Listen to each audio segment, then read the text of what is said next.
Welcome to the Rim Break Rodeo. We hope this video helps. You'll start by confirming prerequisites: carrier support, updated iPhone and watch OS, and a charged watch.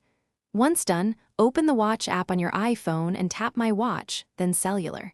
Make sure Bluetooth and Wi-Fi are active. You'll see Set up Cellular.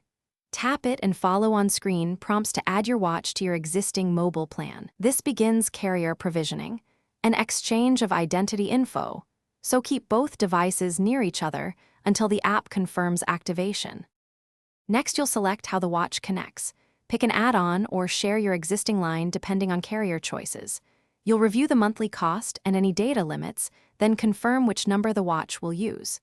Enter payment details if needed and accept carrier terms. This authorizes eSIM provisioning.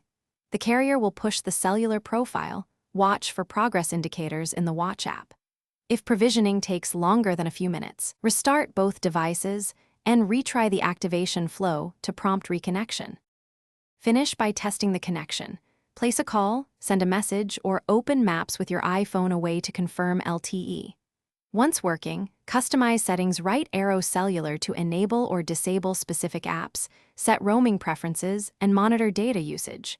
If something goes wrong, try a quick fix. Toggle airplane mode on both devices, restart, and recheck the watch app.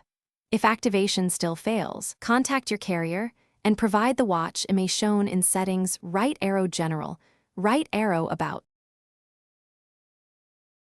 Thanks for watching. Consider subscribing if we helped you.